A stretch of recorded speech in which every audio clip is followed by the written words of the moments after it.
Bon, bonsoir à tous. Je crois qu'il y a encore quelques-uns d'entre vous perdus dans les couloirs. Donc, je vais en profiter pour vous faire quelques petites annonces. Tout d'abord, bonne rentrée. J'espère que vous avez passé de bonnes vacances. Il n'y a pas un grand oui. Bon, d'accord. C'est la première pour nous aussi.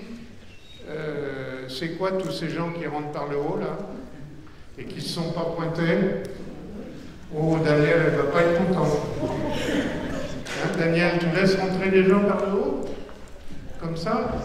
Hein, les resquilleurs? Bon, il faudra donner votre nom en sortant, hein, qu'on coche, parce que, évidemment, la salle était réservée archi pleine. Bon, alors je sais bien qu'il y a 20% qui ne viennent pas, qui ne se présentent pas sans prévenir. Il y en a beaucoup qui préviennent, hein, c'est gentil. Je voudrais voir si le pourcentage, il varie, et dans quel sens il varie. Bon, comme c'est la première aujourd'hui, j'espère qu'il n'y aura pas trop de problèmes. Bon, problème technique, il semble que notre ami François l'ait résolu. Et qu'il n'y a pas eu trop de difficultés pour vous. Alors bon, il n'y avait pas de panneau. Pour la prochaine fois, on mettra des panneaux, hein, parce que c'est pas facile. Je voulais... Alors, voilà. Comme toujours, il y a une vidéo directe. Alors, il y a une amélioration par rapport à la salle de télécom. C'est que maintenant, on a une meilleure qualité, on est transmis vraiment en direct par le CNAM, on a le conférencier et les slides côte à côte sur la transmission, sauf pour notre ami François, parce que comme il n'était pas au courant, moi non plus je n'étais pas au courant, il n'a pas la clé avec toute sa présentation pour pouvoir le transférer sur le PC du CNAM. Donc, pour aujourd'hui, ça sera comme d'habitude. Alors, vous voyez, les adresses qui sont données là, ce sont les adresses comme d'habitude sur YouTube, mais à partir de la prochaine fois, vous aurez l'adresse du CNAM pour voir en direct vraiment la conférence en meilleure qualité. Je la mettrai sur mon slide. Alors, tac. Je confirme qu'il faut rentrer par la porte rue Saint-Martin et non pas par le musée. Il y avait une petite inconnue, des gens se posaient des questions. Donc on peut rentrer par la porte Saint-Martin, de la rue Saint-Martin. Alors les prochaines, je vais m'asseoir, tiens, allez, ça ne coûte pas plus cher.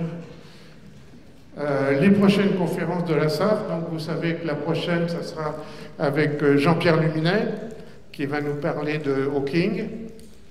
Les réservations commencent à partir de demain matin 9h. Je me doute bien qu'à 11h, elles seront déjà pleines. Donc, j'essaierai vraiment d'obéir à 9h, pas d'ouvrir plus tôt ou plus tard, pour que ceux qui tiennent vraiment à voir Jean-Pierre puissent s'inscrire. La dernière fois qu'on a fait ça à Télécom, les gens ont fait la queue jusque dans la rue. Et les gens étaient assis sur les marches, sauf qu'ici, c'est un peu plus difficile. Donc après, on va fêter les 100 ans de l'UAI, l'Union Astronomique Internationale, et c'est Jean-Louis Bougeret qui va nous parler d'un célèbre astronome qui s'appelle Benjamin Bayot, qui a été le premier président de l'UAI. En décembre, on aura Philippe Coué, spécialiste de l'astronautique chinoise, russe, indienne, etc., mais qui va nous parler particulièrement des Chinois. Est-ce que la Lune sera chinoise? Moi, j'ai la réponse. Je peux vous dire oui. Et alors, les autres dates, je travaille sur des conférenciers donc pour les dates suivantes. Vous voyez, c'est en principe le deuxième mercredi du mois, sauf en avril à cause de Pâques, c'est le 15 avril, ça doit être le troisième mercredi. Voilà. Donc vous avez noté toutes ces dates, j'interroge pas à la sortie, mais presque. Voilà. Alors il y a beaucoup d'autres conférences dans Paris, C'est normal, hein, c'est le début de la saison, c'est plein. Hein. Donc vous voyez, l'IAP c'est très intéressant, la synthèse des éléments légers, c'est complet. C'est souvent comme ça. Hein. Sinon, on fait une grande... je vais vous en parler après. Notez la date du 8 octobre, on fait un grand show à la Sorbonne. Je vous en parlerai. Qu'est-ce qu'il y a pour les gens de la SAF, la commission de cosmologie, le samedi 12 octobre. Oui, alors... bon... Je n'ai pas tout compris, c'est pas grave. Bon. Bon, vous voyez aussi, moi je donne une conférence le 14 octobre. Vous savez que c'est le cinquantenaire d'Apollo. Et j'ai voulu faire un peu plus que ça. J'ai tellement donné de conférences sur les 50 ans d'Apollo, ça commençait, que j'ai voulu faire la suite. Vous savez que beaucoup d'agences spatiales veulent retourner sur la Lune, ou y aller sur la Lune pour ceux qui n'ont pas été, et on va voir un peu comment on peut retourner sur la Lune, aller vers Mars, aller peut-être vers les astéroïdes. Est-ce que la Lune est un avant-poste pour aller sur Mars ou les astéroïdes?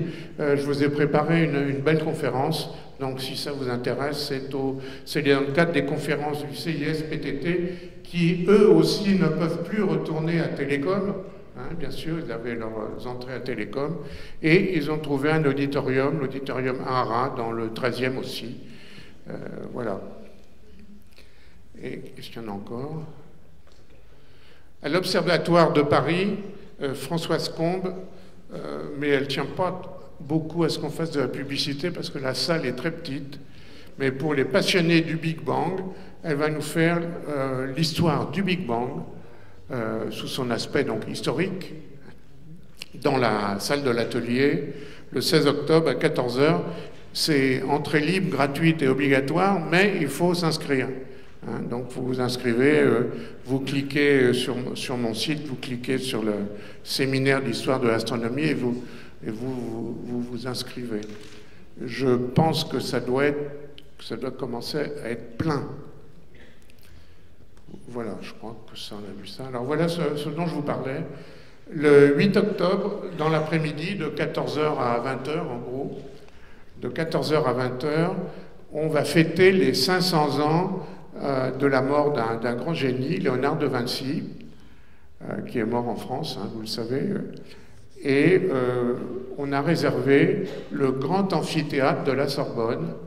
Alors, ceux qui ne connaissent pas le grand amphithéâtre de la Sorbonne, ça vaut vraiment le coup, hein, rien que pour voir l'amphithéâtre, de vous inscrire et de voir cette pièce merveilleuse. Alors, on fait venir il y aura des prix Nobel, il y aura des astronautes, il y a Jean-François Clervoix, il y aura Jean-Pierre Luminet qui sera là, il y a des tas d'autres personnes. Il y aura Bernard Foin, que vous connaissez, de l'Agence spatiale européenne. Et l'idée, c'est un peu de voir comment on peut retourner sur la Lune, là aussi. Est-ce que Léonard aimait la Lune, avait envisagé tout ce qu'on avait prévu de faire pour aller sur la Lune? Le site que je vous ai écrit en haut, indico.yen2p3, etc., c'est le site pour s'inscrire. Bien entendu, c'est gratuit. Hein. Il y a 900 places. Hein. Mais il y aura du monde, hein, je pense. Donc, on n'a pas fait beaucoup de publicité pour le moment. Le programme va sortir demain. Vous le trouverez sur mon site, si vous ne le trouvez pas ailleurs. Alors, allez, la suite. Voilà quelques photos de notre dernière conférence SAF à Télécom. Eh ben, c'était justement sur le futur, une table ronde sur le futur des voyages spatiaux, avec nos amis que vous voyez ici, Olivier de Boursac, Nicolas Prantzos et Pierre-François Mouriot. Bon, salle pleine, comme d'habitude. La prochaine fois, on reçoit Jean-Pierre Luminet, inutile de vous le présenter. Il viendra exprès de Marseille, avec son accent qu'il a repris, et nous parler de Hawking et de son univers. Et aujourd'hui, on reçoit François Forget, astrophysicien, planétologue que vous connaissez. Il est au LMD, à l'Institut Pierre-Simon de Laplace. LMD, ça veut dire, ne souffle pas, laboratoire de modélisation dynamique. Ah, météorologie. Bon, d'accord, voilà. Un point pour lui.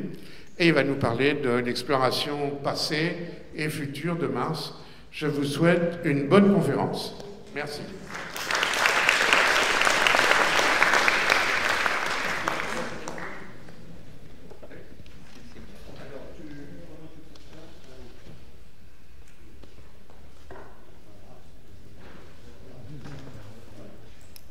Bonsoir, merci beaucoup d'être venus si nombreux aujourd'hui. Je trouve cette salle formidable. Ça fait longtemps que je n'avais pas été à Télécom, mais c'est aussi bien, non? Alors, qu'est-ce qui se passe? Ça faisait longtemps que c'était... donc, je réalise tout d'un coup, en voyant tous ces regards aiguisés, que aujourd'hui, en fait, je suis bien à la Société astronomique de France. Et donc, je me rends compte que j'espère ne pas avoir fait une présentation trop grand public, mais j'essaierai dans mon propos de donner des détails. Et j'ai une présentation assez longue, mais je vais essayer d'aller assez vite pour qu'on puisse discuter ensuite. Donc aujourd'hui, je vais vous parler de Mars, vous parler d'exploration. Jean-Pierre vous l'a présenté, un petit peu des missions à venir, des missions robotiques à venir, et puis quelques transparents à la fin, quelques slides pour parler de l'exploration humaine, faire un petit point. Pas aussi détaillé peut-être que ce que fera Jean-Pierre dans exactement 2 mois, le 11 décembre, si j'ai bien compris. Je vais couper la lumière. Voilà. Donc, Mars. Alors quand je fais une présentation devant du vrai grand public, pas ici, je commence par dire Mars, bien sûr, tout le monde connaît. Pendant des années, on a observé Mars à l'œil nu, petite tache rouge. Après, on a regardé ça au télescope. C'est très difficile. Le télescope... Je suis ici à la Société astronomique de France, vous avez tous déjà regardé. On ne voit pas grand-chose, il faut être honnête. C'est joli quand on sait, mais c'est pas facile de comprendre ce qui s'y passe, surtout quand il y a une tempête de poussière comme l'été dernier.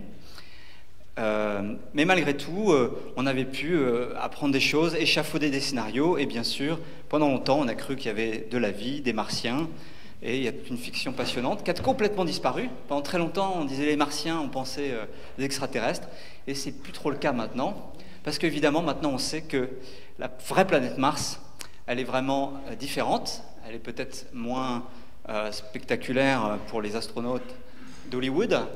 Mais en fait, non. La vraie planète Mars, c'est un monde tout à fait extraordinaire, très actif et qui mérite d'être exploré. Et ça, on l'a découvert comment? Bien sûr, c'est pas juste avec des télescopes. Il a fallu y aller. Il a fallu des fusées, il a fallu des sondes spatiales. Je vous illustre ça avec la première sonde européenne qui a été autour de Mars. La première sonde à se mettre en orbite autour de notre planète, c'était Mars Express, donc c'était un lancement déjà en 2003, une mission sur laquelle j'ai beaucoup travaillé. Est-ce que vous entendez bien? Oui. Et puis voilà, on a eu de très nombreuses missions, encore aujourd'hui, donc vous avez un petit panneau dont je vais me servir pour vous décrire un petit peu le passé et l'avenir de l'exploration. Encore aujourd'hui, donc après les premières missions des années 70, Mariner 9 et Viking, il y a eu aussi les missions des survols dans les années 60, les grandes missions qui ont découvert le vrai Mars, Mariner 9 et Viking dans les années 70, puis le renouveau dans les années 90, Mars Global Surveyor, Spirit, Phoenix, tout ça. On arrive maintenant à quand même 6 satellites en orbite autour de Mars, actifs aujourd'hui, qui observent Mars sous toutes les coutures, à toutes les longueurs d'onde, si vous voulez.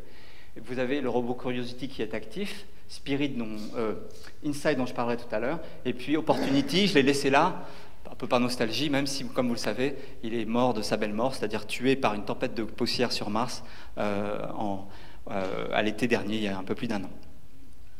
Alors, que nous ont appris toutes ces missions? Je me suis senti obligé de faire un petit résumé, quand même, me remettre un peu dans l'ambiance.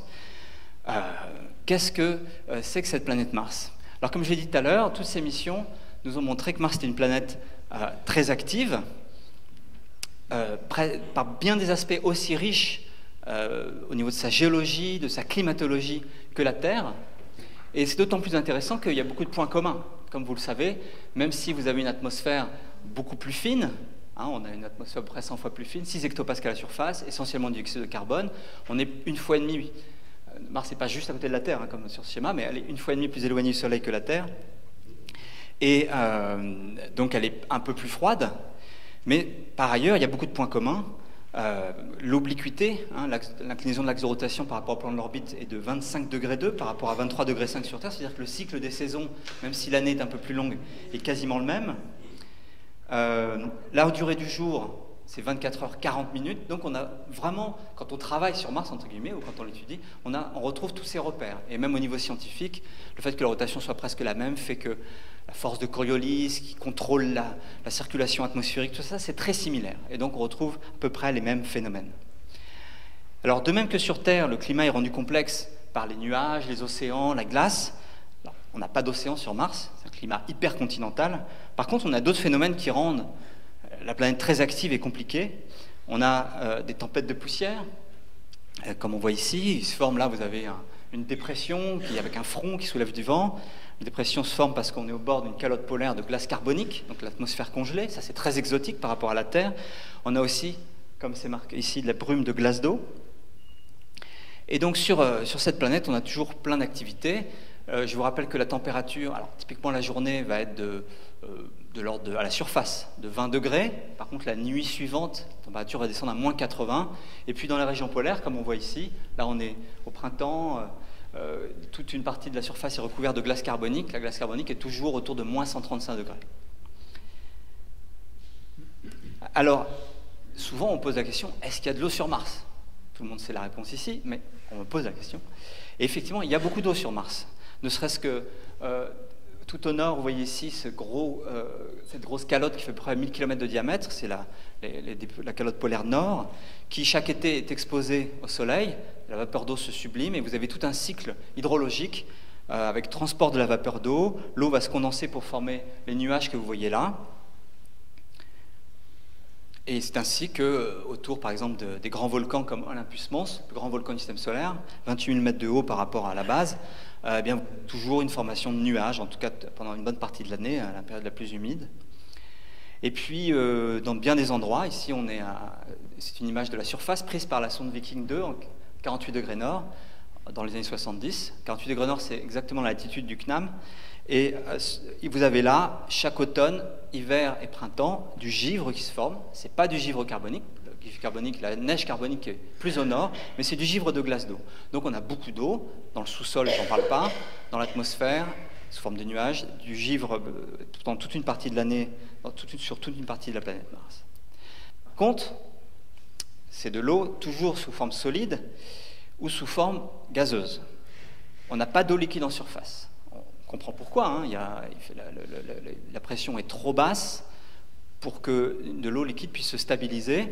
On peut, en théorie, si on met un verre d'eau sur Mars au fond d'une plaine où la pression est assez haute, on pourrait avoir de l'eau liquide de manière temporaire, mais l'atmosphère est tellement sèche qu'elle va s'évaporer très vite et elle va surtout geler rapidement, bouillir si on est un peu haut. Bref, c'est très difficile parce que sur Mars, même dans les plaines où la pression est la plus élevée possible, le point d'ébullition va être autour de 2-3 degrés Celsius. Donc ça ne va pas être facile d'avoir de l'eau liquide. Bref, on n'a pas d'eau liquide. Alors il y a des spéculations. Tous les 6 mois, la NASA ou des collègues font une annonce en disant qu'ils ont trouvé des indices d'eau liquide avec du sel ou je ne sais quoi.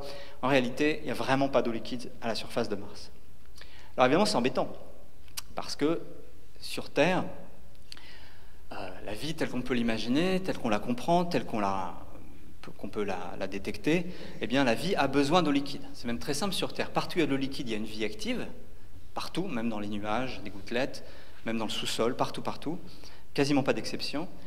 Et puis, par contre, dès qu'il n'y a pas d'eau liquide, la vie s'arrête complètement. Plus de reproduction, les bactéries ne vont plus manger, rien du tout. Donc c'est embêtant puisque ça veut dire qu'il n'y aurait pas de vie sur Mars. Et effectivement, tout indique qu'il n'y a pas du tout de vie à la surface de Mars actuellement. Mais ce qui rend Mars intéressant, vous le savez, c'est que ça n'a pas toujours été le cas. En effet, si on prend une carte graphique de Mars, donc vous avez tous déjà vu ça, on a les hauts plateaux au sud, hein, quand c'est rouge c'est les hauts plateaux, et les grandes plaines du nord, et les hauts plateaux sud, on voit, sont recouverts de cratères. Alors, vous savez sans doute pourquoi, on n'a pas du tout ces cratères-là sur Terre, quasiment pas, par contre ça ressemble plutôt à la Lune. La raison, c'est que toute cette partie sud date de plusieurs milliards d'années. Elle est bien plus ancienne que la plupart des surfaces sur Terre. Sur Terre, la tectonique des plaques, l'érosion fait que la surface est sans cesse renouvelée. Ce n'est pas le cas sur sur Mars, et sur la Lune non plus.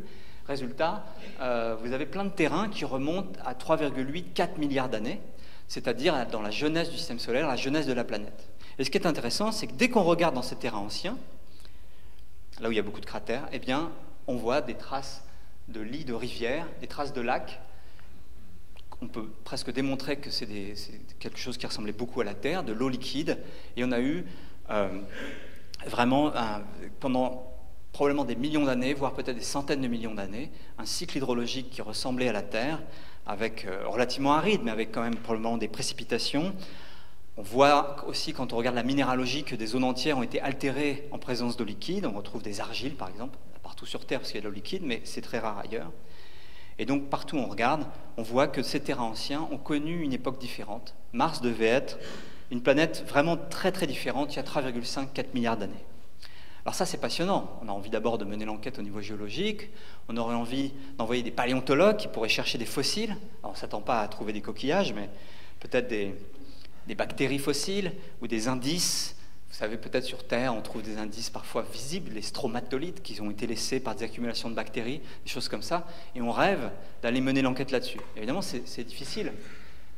Il faudra envoyer, vous voyez là, on envoie un astronaute, il a un petit télescope dans la main, si vous regardez bien dans sa visière, il découvre une petite bactérie fossile, alors il est content. On aimerait bien faire ça. J'en parlerai tout à l'heure. Pour l'instant, c'est pas pour tout de suite. Donc en attendant, comme vous le savez, on envoie à la place des robots géologues pour mener l'enquête. On a d'abord envoyé à droite un petit précurseur, c'était le robot Sojourner, dans le cadre de la mission Pathfinder, qui a appris à la NASA à rouler, à se promener. Et puis on a envoyé cette double mission des Mars Exploration Rover, les MER dans notre jargon, donc Spirit et Opportunity, que vous voyez ici, en développement au Jet Propulsion Laboratory, là dans la banlieue de Los Angeles, où on va tous souvent. Si vous voulez, c'est mieux comme ça.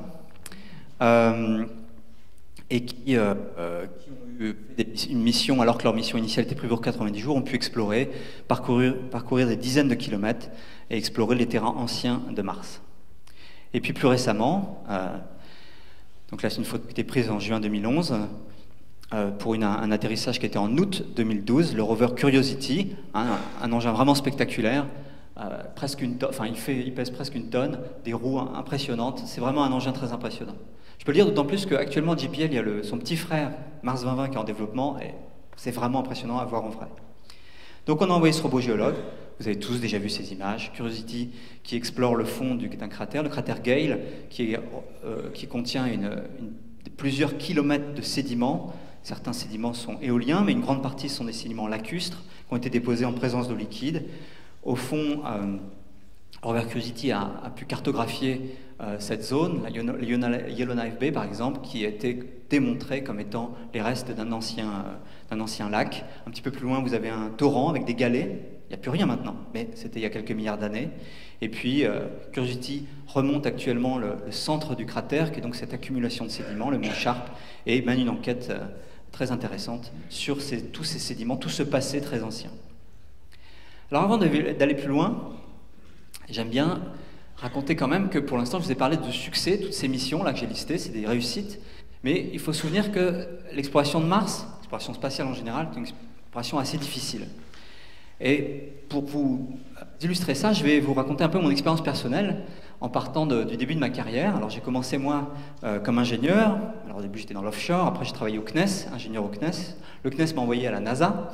Et là j'étais dans une équipe qui avait l'essentiel de son activité, la préparation d'une énorme mission américaine qui s'appelait Mars Observer, qui a été lancée en 1992 et qui devait se mettre en orbite autour de Mars en août 1993. Donc vous la voyez ici au centre. Mission très impressionnante avec plein d'instruments qui devaient révolutionner notre connaissance. Quelques jours avant l'insertion en orbite, vous savez que quand on part de Mars, on met à peu près 6 mois, 8-9 mois dans le cas de Mars Observer, et puis il faut rallumer les moteurs pour pouvoir freiner et se mettre en orbite. Donc quelques jours avant, la NASA a commencé à préparer, le JPL a commencé à préparer l'allumage des moteurs, remis sous pression les réservoirs, et hop, disparition. La sonde a explosé, il y a plusieurs scénarios pour expliquer ça. Bon, très bien. À ce moment-là, j'ai découvert qu'ingénieur, c'est bien, mais en fait, mon rêve, c'était d'être chercheur. Donc, je suis rentré en France, j'ai commencé une thèse. Et là, j'ai commencé à travailler sur un des instruments de la sonde Mars 96, que vous voyez à droite. Une énorme mission, très ambitieuse, avec une très forte participation européenne et même française. Formidable. Tout ça se déroule. Arrive le mois de novembre 96, lancement de la sonde sur une fusée Proton. Non, pas Proton d'ailleurs. Et donc, le lancement de la fusée, et comme vous le savez, il y a eu un problème dans le dernier étage de la sonde. Elle a fini au fond de l'océan Pacifique. Bon. À ce moment-là, j'ai continué un peu ma carrière, j'ai pris du galon, et là, je suis devenu officiellement membre de l'équipe du Mars Climate Orbiter. Alors là, j'étais ce qu'on appelle co-investigateur, donc avec un soutien du CNES, et puis j'ai été pour la mise en orbite de ce satellite, le Mars Climate Orbiter, le 23 septembre 1999, donc on était tous au Jet Propulsion Laboratory, et comme vous le savez peut-être, ça n'a pas marché. La sonde, au lieu de passer à 40 km d'altitude, 250 km d'altitude juste au-dessus de la surface pour sa mise en orbite, est passée à 40 km d'altitude et elle a brûlé dans l'atmosphère. Vous vous souvenez sans doute, la raison de cet accident, c'est qu'il y a eu une confusion d'unités. Alors, parfois, les gens pensent que c'est une confusion entre les kilomètres et les miles. Non, c'était quand même plus compliqué. C'était simplement que Lockheed Martin, qui avait fourni l'essentiel de la sonde, travaillait, comme la NASA le réclame, en unité système international, donc mètres, newton, Kelvin, tout ce que vous voulez, mais par erreur, les instructions sur les moteurs de correction de trajectoire étaient données en pounds, donc les vieilles unités impériales, et pas en newton. Mais la NASA travaille en newton, donc ils se sont trompés, ça a brûlé. Bon, alors juste après, là j'étais moins impliqué, mais arrive le Mars Polar Lander. On est quelques mois après, l'atterrissage était prévu pour donc, une sonde qui devait se poser au niveau du pôle sud de Mars, une autre mission de la NASA, en décembre 99. Moi, je suis passionné je m'intéresse beaucoup aux régions polaires, mais je n'étais pas officiellement impliqué, mais bon, j'ai quand même été sur place. La sonde est parfaitement rentrée dans l'atmosphère, mais on ne sait pas ce qui s'est passé après. Elle a disparu. Bon.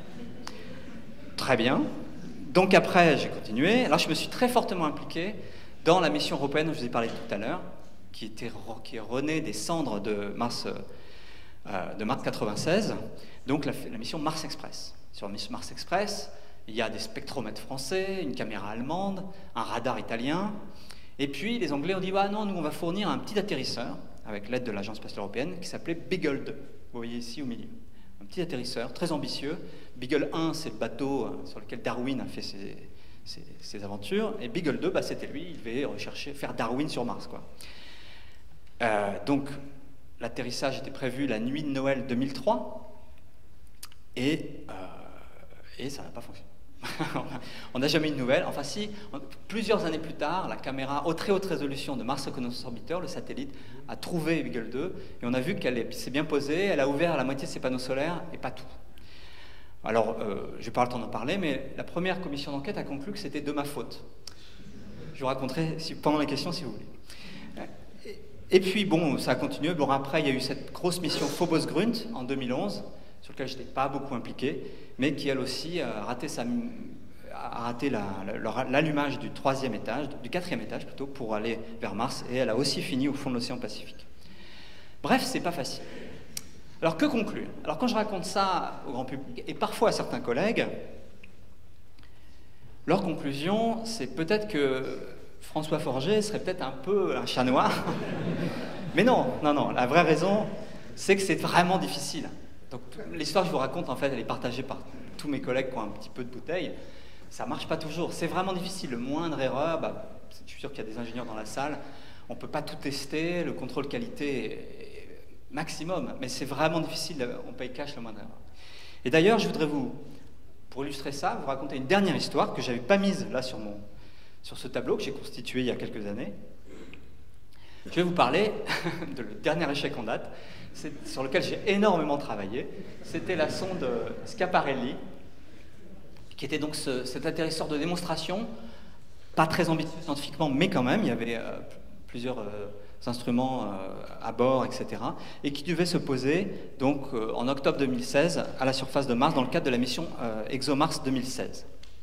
Donc quand même un bel engin de 577 kg. Voici des photos, la prise au téléphone portable. C'était à Turin, ça a été développé à Thales Alenia à Turin, puis ensuite intégré à Cannes. avant d'être envoyé depuis Baïkonour sur une fusée Proton. Tout s'est bien passé jusque-là. Donc, moi, j'ai beaucoup travaillé sur ce qu'on appelle l'entry, descent and landing, donc la phase d'atterrissage, parce que une de mes casquettes, c'est d'avoir des contrats avec ces agents, avec ces industries pour faire des calculs d'entry, descent and landing. Mais là, c'était pas de ma faute, vous allez voir. Alors, qu'est-ce qui devait se passer? Alors, pour rentrer sur... C'est pas facile de se poser sur Mars. Il y a quand même une petite atmosphère, mais c'est une atmosphère qui est trop fine pour vraiment freiner avec un parachute. Donc, on arrive toujours à 7 km/s, 21 000 km/h. On est protégé par un bouclier, comme toujours, comme sur Terre, comme Apollo. Et puis on freine au maximum. Alors Apollo, c'est facile. Une fois qu'on est à une vitesse subsonique, on ouvre un parachute et on se pose dans la mer. Sur Mars, on ne peut pas faire ça. L'atmosphère est trop fine. Donc il faut, une fois arrivé à peu près à 10-11 km, ouvrir un parachute, mais on est encore à une vitesse supersonique. Donc ce sont des parachutes très particuliers, très durs à tester. Ce sont des parachutes supersoniques. Et celui-là, donc là évidemment c'est une image de synthèse, a très bien fonctionné. Ok, on ouvre le parachute supersonique, c'était une première pour l'Agence spatiale européenne, enfin hors Beagle 2. Et puis ensuite, arrivé vers 1200 km d'altitude, il fallait larguer le parachute. On largue d'abord bien sûr le bouclier thermique qui est devant. Les 4 petits disques que vous voyez sont les antennes d'un radar. On allume un radar altimétrique pour mesurer la distance entre la sonde et la surface. Et puis, à peu près vers 1200 mètres, on largue le parachute. On allume les rétrofusées, il y a un petit peu de chute libre. On allume les rétrofusées, 9 moteurs, hydrazine. Et puis, avec un système pas si compliqué que ça, on descend vers la surface. Le radar nous donne l'altitude. On annule la vitesse horizontale et verticale. Donc à peu près 1200 mètres à descendre, et puis quand on arrive à 2 mètres de la surface, on coupe le moteur, il ne faut pas toucher la surface, moteur allumé, parce que ça peut faire du dégât, et puis on se pose sur en anglais on dit crushable material, donc du carton, quoi, et boum, et on est à la surface. Voilà ce qui était prévu. Donc, nous évidemment on n'était pas sur place, on ne voit pas ces images-là, mais moi j'étais dans la salle de commande des opérations à Darmstadt, c'est le centre spatial ESOC de l'Agence spatiale européenne, avec quelques collègues très impliqués.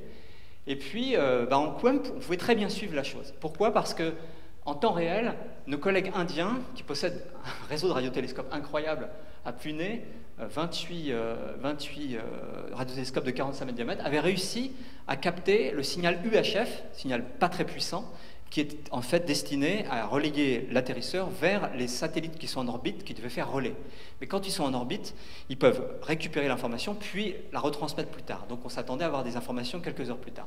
Mais grâce à nos amis indiens, on avait le signal, donc ce qu'on appelle la porteuse, sur l'écran, et on pouvait regarder en temps réel tout ce qui se passait. Et moi je connaissais par cœur la séquence d'EDL, Entry Descent Landing, et tout d'un coup, un peu trop tôt, pouf, le signal s'arrête. Donc les quelques initiés dans la salle, on s'est regardé, bien embêtés, et en fait, ça n'avait pas fonctionné. Le lendemain, la sonde Mars Reconnaissance Orbiter a cartographié la région, et on a vu quoi? Un cratère. Alors qu'est-ce qui s'était passé? Eh bien, tout s'était très bien passé au début. L'ouverture du parachute, la descente.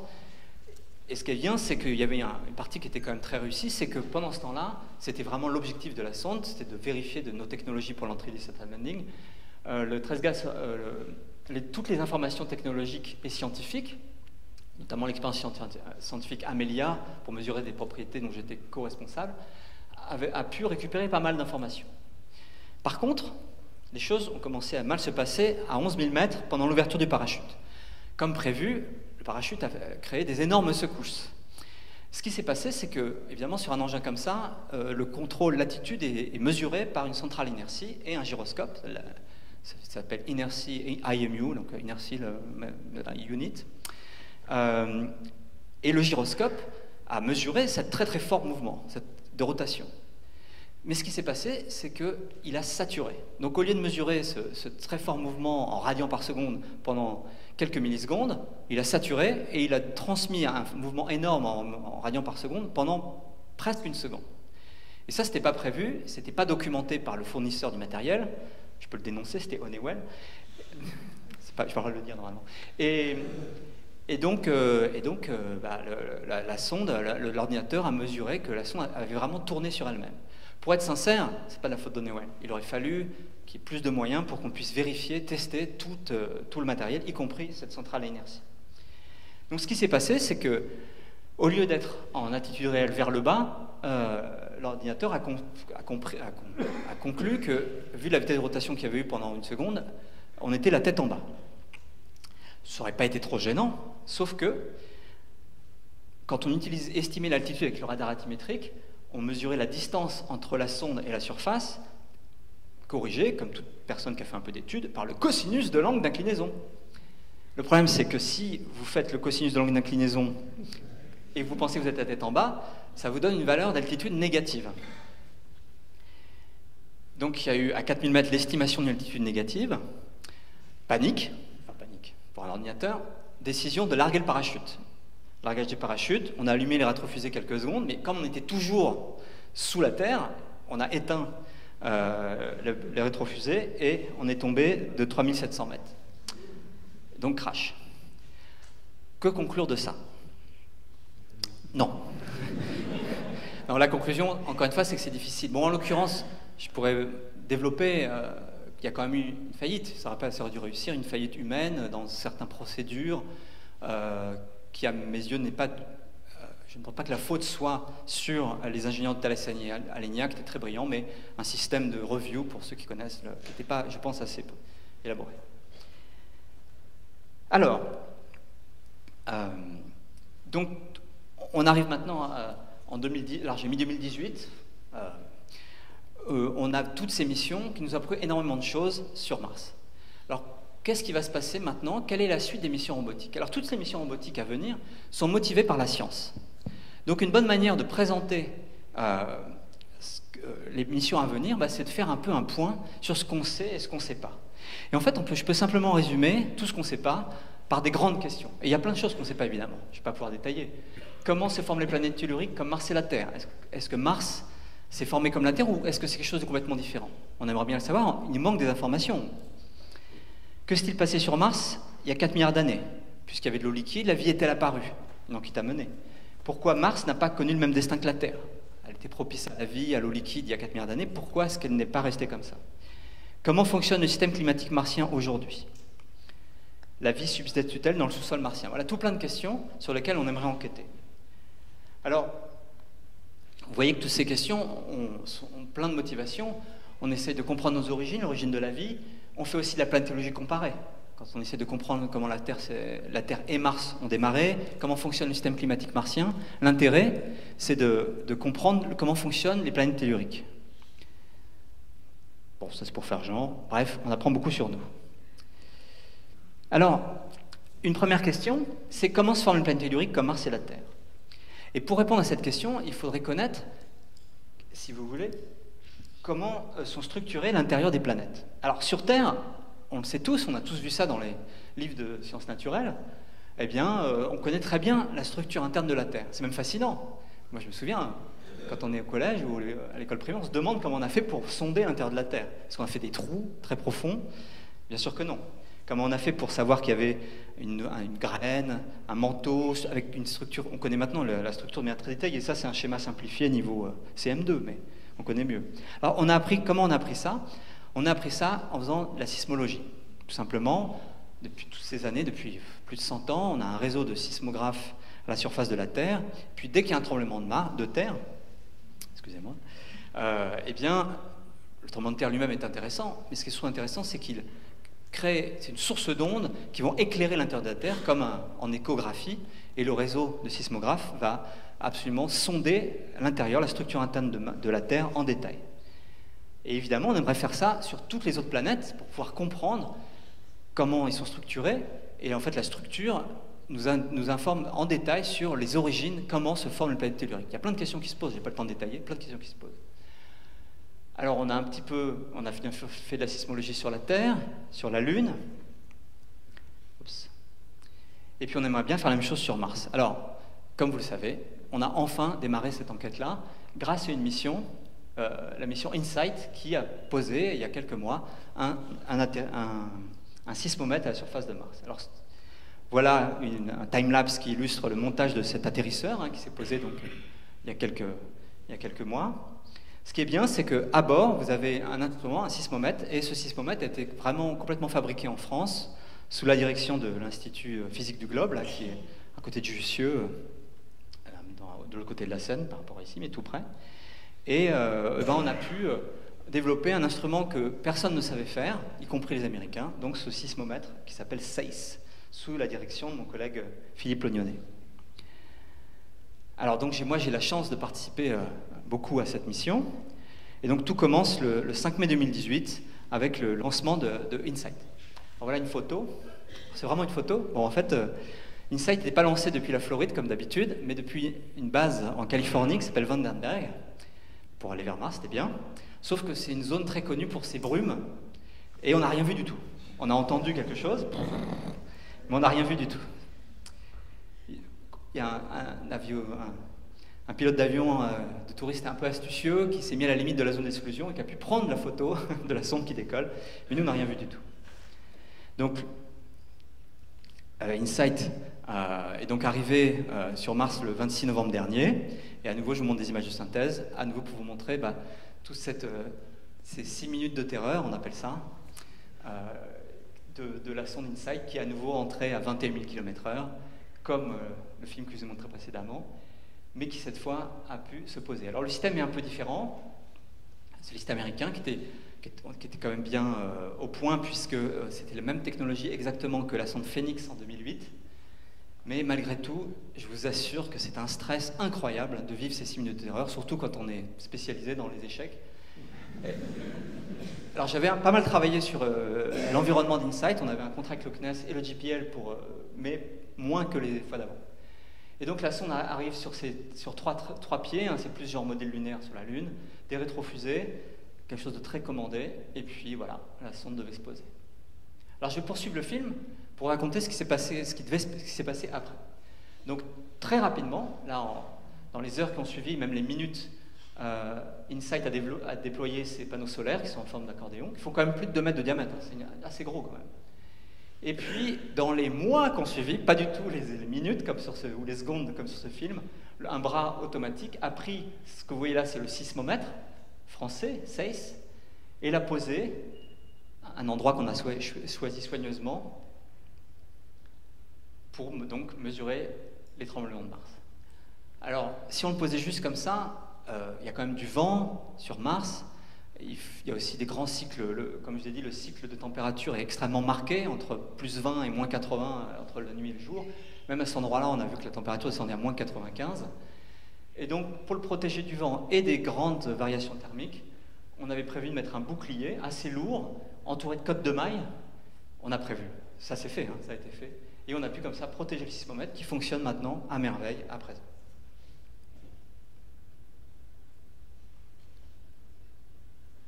Alors, l'atterrissage a réussi, joie énorme, vraiment très émouvant, je voulais juste vous montrer. Ça, c'est la salle des opérations, j'y étais pas.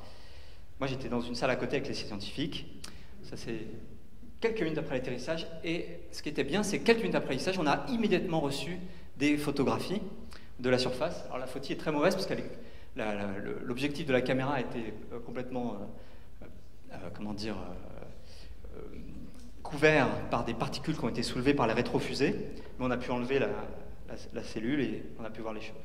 Alors la raison pour laquelle on a pu avoir des images aussi rapidement, je vous ai dit que c'est pas toujours facile, puisque les satellites de transmission ne peuvent pas généralement retransmettre vers la Terre en temps réel, ils doivent se tourner vers la Terre, c'est que, accompagné InSight, 2 petits CubeSat, des microsatellites, qui l'ont suivi. Et au moment où la sonde s'est posée, ils ont retransmis en temps réel les images de la surface. Alors je vous le mentionne parce que je pense que c'est l'avenir aussi de l'exploration des planètes et de Mars. On aura de plus en plus de microsatellites. Alors c'est vraiment pas un gros truc, hein. 13 kilos, il y en avait 2 comme ça, très très simples. Ils sont pas connus, ils ont pas coûté trop cher, mais je dois dire que les ingénieurs qui étaient en charge de ça, c'était des super pointures du JPL, donc c'était pas un projet d'étudiants.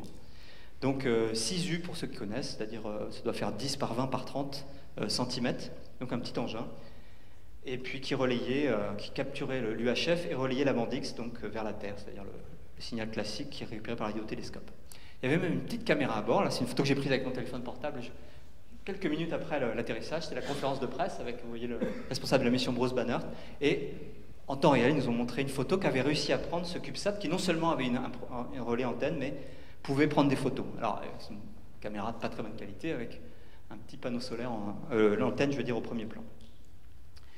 Donc, InSight est un grand succès. Vous avez ici la photo. On a pu, donc, je vous ai montré tout à l'heure les images de synthèse. Voici le sismomètre au premier plan. Le couvercle, ça c'est au début de la mission. Et puis, on a pu poser le sismomètre par terre, comme vous voyez là. Et puis, donc, doucement mais sûrement, le recouvrir du bouclier qu'on appelle WTS, des acronymes partout à la NASA.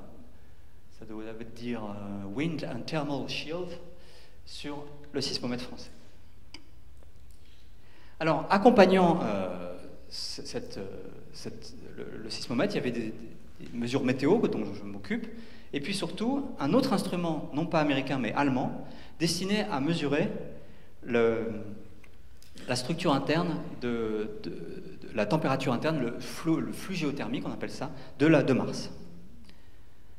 Donc l'objectif, je vais passer là, c'est vous avez un petit piquet, une taupe on appelle ça, mole, et puis il se auto-frappe sur la tête, c'est-à-dire que vous avez à l'intérieur un mécanisme qui, un peu comme quand vous plantez un piquet de tente, va inlassablement taper à l'intérieur pour que la sonde descende à l'intérieur de la surface. L'objectif, c'était que cette sonde descende à 5 mètres de profondeur. Tout le long du câble qui le relie au reste de la mission, vous avez des capteurs thermiques, et ainsi on aura pu mesurer le profil de température, et on a pu estimer que si la sonde est à plus de 2, 3, 4, idéalement 5 mètres de profondeur, on peut calculer, après un traitement assez important des données, le flux géothermique, c'est-à-dire en d'autres termes, mesurer l'intérieur de la température interne de Mars. Chose qu'on ne connaît pas du tout et qui est très importante pour notre compréhension du fonctionnement de Mars. Alors ça, c'est ce qui était prévu. Pour le coup, là, ça n'a pas marché. Ce qui s'est passé, c'est qu'on a installé, voilà, vous voyez une photo de l'instrument, vous avez à l'intérieur, en haut à droite, le mole prêt à descendre, il s'est auto-frappé sur la tête, et puis arrivé à quelques centimètres de profondeur, il s'est arrêté. Combien tu vas le voir à l'instant. L'engin est assez long, hein. Le mole il fait plus de 35 cm je crois, et il a dû pénétrer de 10-20 cm. Donc pendant des jours et des jours, on a martelé avec l'espoir de casser l'éventuel caillou qui bloquait la descente, et puis ça ne marchait pas. En désespoir de cause, on s'est dit, on va soulever la structure qui est là, et on va regarder ce qui arrive au mole. Alors, ce qui est dommage, c'est qu'on ne peut pas enlever le mole et le mettre à côté. Quand on soulève, le câble se déroule, et on ne peut pas faire grand-chose. Alors ça a été fait, et vous voyez ici la photo une fois qu'on a retiré la structure attenante. Vous voyez le mole qui est là sur le côté, et ce que l'on voit, c'est qu'il est non pas bloqué par un caillou, c'est simplement qu'en tapant, il a fait le vide autour de lui. Le sable s'est écrasé, c'est visiblement un sable qui est extrêmement poreux, et vous voyez, si on appuie dessus, avec le poing, on enlève la main, et il va rester l'empreinte du poing, un peu comme dans de la neige. Et ça, c'était pas prévu comme ça, à ce point-là. Résultat, quand il a commencé à rentrer, il a écarté le sable autour de lui, et il n'y a plus eu de friction du tout. Ce qui fait qu'au lieu de s'enfoncer, rester bloqué par la friction lorsque la masse flotte remontait, il s'est mis à sauter sur place, sans aucune friction sur les côtés. Donc ça, on en était là juste avant ce qu'on appelle la conjonction. Jusqu'à il y a quelques jours, Mars était de l'autre côté du Soleil par rapport à la Terre. Et donc on va reprendre les opérations pour soulever ça. L'idée, c'est, vous avez vu qu'il y a un bras automatique, on va essayer de l'enterrer un peu pour renforcer la friction et pour qu'il commence à descendre. Et une fois qu'il sera descendu à quelques dizaines de centimètres, je pense qu'il pourra descendre jusqu'au bout. C'est pas un caillou qui le bloque, a priori, c'est le manque de friction. À suivre donc. Donc voilà, je ne sais pas si vous voyez mieux. Pendant ce temps-là, je voulais juste mentionner que le sismomètre marche très bien. On a eu un premier tremblement de Mars le 7 avril, un plus gros en mai, et puis on attend maintenant entre guillemets, le Big One, comme ils disent dans l'équipe, qui pourra éclairer l'intérieur de Mars. Pour l'instant, on éclaire la croûte, on apprend des choses sur la zone, le haut du manteau, mais pas encore l'intérieur. On en a plusieurs de taille moyenne, il nous faut un gros, et les gros, il y en a probablement un par an, quelque chose comme ça. Alors, je vais accélérer. Quelle heure est-il? Il est déjà très tard. Je voulais vous mentionner, toujours dans le cadre de ces questions, d'autres missions spatiales. Alors, à la question comment fonctionne le système climatique martien et la vie subsiste-t-elle dans le sous-sol martien, je voulais juste évoquer la mission du Trace Gas Orbiter, vous savez, celle qui transportait sur sa tête, vous voyez là-haut, Schiaparelli. Elle est arrivée, elle s'est mise en orbite autour de Mars en novembre 2016, mais elle a commencé sa mission qu'il y a un peu plus d'un an, parce qu'il y a eu une longue séquence qu'on appelle d'aérofreinage pour arriver sur l'orbite scientifique, donc pour circulariser l'orbite. Et puis on a maintenant des résultats très intéressants. Et cette sonde fait exactement ce que j'ai mentionné. À la fois, elle enquête sur l'atmosphère, d'où son nom Trace Gas Orbiter, mais surtout, elle est équipée pour détecter la présence de gaz traces très rares. En utilisant l'éclairage du soleil, on observe le soleil lorsqu'il se couche ou lorsqu'il se lève. Ça fait une source de lumière très puissante et grâce à des spectromètres très précis, on peut détecter s'il y a des gaz qu'on ne connaît pas pour l'instant, par exemple le méthane. L'idée, c'est que, en essayant de mesurer des gaz traces comme le méthane, comme HCN, peut-être le soufre, le SO2, je veux dire, on pourrait peut-être caractériser une activité volcanique uniquement en reniflant, si vous voulez, ce qui sort du sous-sol, voire même biologique, ce qui était quelque chose qui a été spéculé pour le méthane. L'idée étant la suivante, c'est que peut-être dans des aquifères profondes, là où la température est bien plus élevée qu'en surface, la glace fond, vous avez donc de l'eau liquide et peut-être des bactéries actives comme on a sur Terre en profondeur. Peut-être que ces bactéries, comme sur Terre, sont source de méthane. Bon, je dois dire que pour l'instant, on n'a rien vu du tout, même beaucoup moins que ce que voit Curiosity, donc il y a un mystère scientifique que je ne vais pas avoir le temps de développer. Autre mission dédiée à l'exploration du système climatique martien, une mission étonnante qui a été initiée par les Émirats arabes unis, sur lequel je travaille un peu, qui s'appelle Hope Amal en arabe, Al-Amal, espoir. Et cette mission est entièrement dédiée à faire de la météorologie. Alors c'est une mission qui est ambitieuse pour les Émirats arabes unis, ils sont quand même alliés à différentes universités à travers le monde, notamment aux États-Unis. Mais elle reste très simple par rapport à ce que pourrait faire l'Europe ou les États-Unis. Mais elle est astucieuse parce qu'elle a choisi une orbite particulière pour faire une science nouvelle.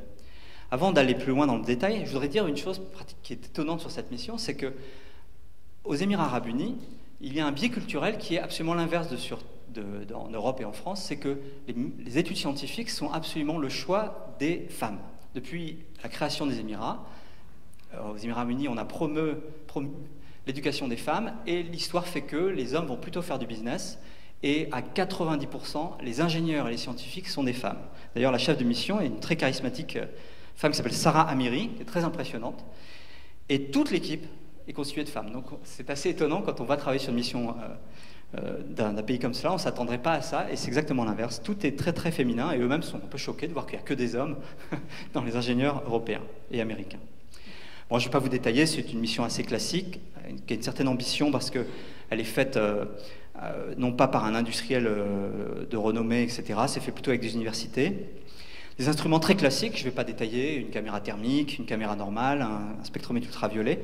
Mais ce qui est original, c'est que pour faire une nouvelle science, pour répondre aux questions qui restent dans notre science du climat, eh bien, ils ont choisi de faire une orbite particulière. Au lieu de se mettre en orbite basse, de regarder toujours la même heure locale, ce que font la plupart des missions. Quand on prend une orbite polaire, on a tendance à regarder toujours la même heure locale, l'après-midi, etc. Ils ont pris une orbite un tout petit peu inclinée, presque équatoriale, très loin de Mars, de manière à ce que, eh bien, on soit, quand on est en bas vous voyez, c'est une orbite légèrement circulaire, je veux dire, légèrement elliptique.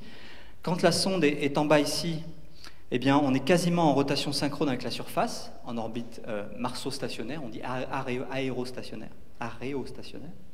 Donc on va survoler le même point pendant 8 heures, ensuite on va remonter un peu, Mars va tourner sous le satellite, et puis on va redescendre et regarder un autre endroit.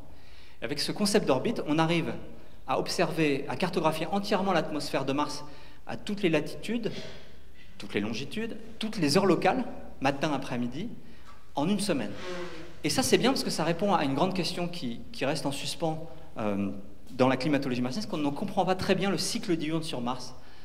Et ça bloque notre compréhension de certains phénomènes météorologiques. Et donc, grâce à cette orbite astucieuse, on va répondre à plein de questions. Alors, il reste ensuite l'énorme question sur Mars. Que s'est-il passé sur Mars il y a 4 milliards d'années? On a bien sûr commencé à enquêter là-dessus avec Curiosity, les robots, les satellites en orbite. Mais 2 missions en 2020, donc en plus de la mission des Émirats Arabes Unis, vont enquêter là-dessus. Vous avez un rover européen qui s'appelle ExoMars, et puis le très ambitieux rover américain qui s'appelle Mars 2020. Alors quelques mots là-dessus, vous connaissez peut-être déjà tous. Donc le rover européen ExoMars, un rover assez ambitieux, presque 300 kg, qui va être déposé, c'est quelque chose qui est fait en partenariat avec les Russes, déposé par un atterrisseur russe. Et puis ce rover, là c'est vraiment tout accéléré, a pour caractéristique d'être conçu pour non pas seulement enquêter sur les minéraux à la surface, mais faire un forage, donc un vrai forage avec une perceuse, dans le but d'aller prélever des échantillons à quelques mètres de profondeur. Alors quel est l'intérêt? L'intérêt, c'est qu'on pense à quelques mètres de profondeur pouvoir accéder à des molécules fossiles, des molécules par exemple organiques, voire biochimiques, qui auraient pu être déposées là il y a 3 milliards d'années, lorsque Mars était couverte d'eau, et qui auraient été préservées par rapport à la surface. En surface, on reçoit du rayonnement, la chimie de l'atmosphère est très agressive. On pense qu'à 2 mètres de profondeur, on va pouvoir récupérer des échantillons encore riches peut-être en molécules fossiles et enquêter sur ce qui s'est passé il y a 2 milliards d'années. Alors bien sûr, on a choisi un site d'atterrissage très ancien, dans lequel vous avez... ce sont des grandes plaines d'argile formées il y a presque 4 milliards d'années, et on va aller forer là-dedans pour essayer de retrouver des traces fossiles. Donc ça, c'est un lancement en juillet prochain, dans quelques mois. Peut-être. On en reparlera si tu veux. Ce sera embêtant si on ne lance pas en juillet prochain. Mais effectivement, on a des problèmes de parachute. Voilà pourquoi Jean-Pierre interrompt un propos. Alors, parallèlement, la NASA développe un nouveau type de rover de genre Curiosity, mais quand même un petit peu différent. Donc là, je vous montre une chose. Et en particulier, ce petit film, là, vous montre le rover, et aussi quelque chose qui va accompagner ce rover, un système de technologique de démonstration. Ça va être un petit hélicoptère qui va être utile un petit peu pour cartographier localement et montrer un peu le chemin au rover, mais c'est avant tout pour démontrer si on est capable de le faire. Alors voilà, c'est des images de synthèse. Comment on va faire un hélicoptère sur Mars? Donc on utilise la technologie des drones sur Terre, sauf que quand même il y a un challenge, c'est que l'atmosphère est peut-être 100 fois à 80 fois moins dense. Donc comment on s'en sort? Alors l'astuce, donc vous voyez, c'est un petit hélicoptère qui va être capable de vivre en autonomie, il y a des petits panneaux solaires, et il va faire des vols de 90 secondes avec une caméra et comme cartographié. Donc là, ce sont des tests qui sont faits au JPL. Alors l'astuce pour pouvoir s'en sortir, d'abord on profite du fait que la gravité est à peu près 3 fois plus faible que sur Terre. Et puis surtout, même, d'accord, l'atmosphère est beaucoup plus fine, donc il faut des plus grosses hélices, mais par contre on peut faire tourner les hélices beaucoup plus vite. Et ça compense le fait que la densité est moindre. Donc là, vous avez une hélice qui fait 1,1 mètre de diamètre et elle tourne à 3000 tours minute. Donc c'est vraiment très rapide. Sur Terre, des pales de cette taille-là tourneraient peut-être 100 fois moins vite. Donc ça, c'est confirmé. Si vous vous intéressez au sujet, si vous regardez la caméra qui est en permanence de JPL dans la baie de montage de Mars 2020, l'hélicoptère vient juste d'être monté sous le rover, qui sera déposé et ensuite il ira s'envoler. Normalement, il est censé fonctionner 30 jours, donc ça ne va pas être toute la mission avec. Bon, je ne vais pas détailler ça, il y a une nouvelle charge utile, c'est-à-dire des instruments pour mener l'enquête sur ce passé de la planète Mars. On va atterrir dans un terrain très ancien, dans un ancien delta qui s'appelle Jezero Crater, très très intéressant. Il y a tout un sorte d'instrument. Je mentionnerai quand même l'instrument SuperCam, qui est essentiellement développé en France, en collaboration avec des collègues américains, et qui va mener l'enquête sur toute la minéralogie sur place. En fait, ce qui est surtout très important sur ce Mars 2020, c'est que ce n'est pas un nouveau Curiosity simplement. Il a cette fois l'ambition d'aller ramasser des échantillons, de les mettre dans des petits tubes scellés et de les déposer à la surface en tas pour qu'on puisse aller les chercher plus tard. L'idée, c'est de préparer la mission de retour d'échantillons, Mars Sample Return, qui a priori est prévue pour 2026. Donc, une fois que le rover Mars 2020 aura prélevé ces roches, les a scellées dans des petits tubes, déposées en tas dans certains endroits, eh bien, voilà qui est fait. En 2026, peut-être 2028, une nouvelle mission va se poser à la surface. Il y aura dessus ce qu'on appelle un fetch rover, un petit rover de ramassage, qui pour l'instant est prévu pour être fourni par l'Agence spatiale européenne. Et puis ensuite, on met tout ça dans une fusée, le Mars Ascent Vehicle. On envoie tout ça en orbite. Alors, c'est pas facile. Et une fois que c'est en orbite, on largue le récipient, c'est une boule en fait, une sphère qui contient les échantillons, et puis un orbiteur de récupération va aller le capturer, rallumer les moteurs et retourner sur Terre. Pour l'instant, aussi cet orbiteur est prévu pour être fourni par l'Agence spatiale européenne. Alors c'est pas fait du tout, le CNES, nous les Français, on soutient ça avec vigueur, mais d'autres pays ne sont pas d'accord. On aura le fin mot de ce projet, est-ce qu'il va être financé en Europe en tout cas, à la prochaine réunion des ministres qui s'occupent de ça en novembre prochain. Alors l'intérêt de cette mission, c'est qu'on va récupérer des échantillons soigneusement choisis au fond d'un ancien lac, d'un delta, donc peut-être propice, on va voir ce qui s'est passé, les ramener, et là on va pouvoir les étudier avec les moyens qu'il y a sur Terre, qui sont littéralement 1 million de fois plus précis et sensibles que ce qu'on peut faire sur place, même si on arrive à faire des belles choses sur place. Et là on va pouvoir vraiment explorer, comprendre la minéralogie, comprendre éventuellement s'il y a une chimie prébiotique, voire une chimie biologique. Ça va être une mission très importante, c'est le Graal de l'exploration de Mars depuis de nombreuses années. Bon voilà, je vais continuer à faire le panorama très vite. En 2020 aussi est prévue une mission chinoise, qui est à la fois très ambitieuse et très classique. Voilà les images qui ont été diffusées, il y a un peu plus maintenant, mais sur le web il y a quelques mois. Donc une mission ambitieuse parce que vous allez avoir un satellite en orbite, un atterrisseur. J'étais encore une fois, c'est un peu ma spécialité, impliqué dans le calcul pour l'entrée. J'avais un contrat avec les Chinois qui ont envoyé des ingénieurs quelques semaines dans notre laboratoire. Ils ont confiance, ils ne sont pas au courant des problèmes précédents. Et donc tout se passe bien, l'atterrisseur va atterrir. Et puis il y aura au-dessus un petit rover qui va aller se promener. Tout ça est très similaire, pour ceux qui connaissent, à ce qui a été fait sur la Lune. La mission Chang'e 4, je ne sais pas comment on dit en chinois. Qui a atterri de l'autre côté sur la face cachée de la Lune en janvier 2019, et auparavant celle qui avait atterri côté visible, où on voit la Terre, en 2013, qui avait un peu moins bien fonctionné. Mais donc, c'est des choses qui ont fonctionné. C'est pas facile d'atterrir sur la Lune, espérons qu'ils réussissent à atterrir sur Mars, et puis on suivra ça avec intérêt. Je pense que Jean-Pierre... non, vous avez une conférence sur ce sujet-là dans quelques semaines, je crois. Je suis sûr qu'on parlera non seulement de la Lune, mais un petit peu de Mars. Derrière, c'est pas fini. Donc non seulement vous avez Mars Sample Return, mais vous avez l'Inde qui a des projets assez ambitieux. Alors jusqu'il y a peu, c'était leur prochain projet. Et puis depuis, ils ont décidé de renvoyer une mission vers vers Vénus d'abord, mais officiellement vous avez une mission indienne. Ce sera la deuxième. Il y a déjà une première, vous avez vu en 2011 ici, Mangalyaan, et vous aurez Mangalyaan 2 qui doit arriver dans les années 2024, normalement. Vous avez aussi, non pas pour explorer Mars seulement, mais le Phobos, une mission, cette fois-ci, qui est vraiment confirmée, avec une date assez précise, le Mars Moon Exploration, alors je ne sais pas le dire en japonais, c'est une mission japonaise, avec une bonne participation française, qui devrait être lancée en 2024. Donc là, je vous montre quelques images de cette mission, qui a pour but vraiment de se poser sur Phobos, de faire plein de mesures. Mais évidemment, en étant juste à côté de Mars, il y aura un peu de science martienne. On va observer Mars, notamment avec l'instrument Macroméga qui est développé à Orsay, qui sera à bord de cette mission. Donc voilà, vous avez une vision là assez complète de tout ce qui est prévu jusque quasiment 2030. Il y aura peut-être, il y a des projets de mission qui sont encore en gestation, mais qui seront lancés par... On n'a pas beaucoup le temps de préparer ça, peut-être quelques satellites légers, notamment aux États-Unis, on essaye de faire quelque chose avant 2030, mais voilà pour ce qu'il en est pour les missions robotiques non habitées. Et puis bien sûr, la question se pose, Jean-Pierre m'a spécialement demandé, alors maintenant j'étais un peu long, de parler quand même des missions humaines. C'est une bonne question. L'homme sur Mars, quand est-ce qu'on ira sur Mars? C'est une bonne question parce que ça fait 50 ans qu'on dit qu'on va y aller dans 20 ans. Donc ça peut durer longtemps, comme ça. Et c'est vrai que ça fait 50 ans, 40 ans, qu'au niveau d'exploration humaine spatiale, il ne se passe pas grand-chose. Là, je vous ai mis tous les véhicules d'accès à l'espace qui permettent de rentrer sur Terre aussi, depuis de tout temps. Vous voyez que ça fait 40 ans qu'on est en gros avec le Soyouz, il y a des trucs avant. La navette spatiale depuis presque 40 ans. Il y a eu quand même le Shenzhou, des taïkonautes chinois. Et puis tout ça, on va en orbite basse, à 400 km, juste à côté. Il y a la Station spatiale internationale.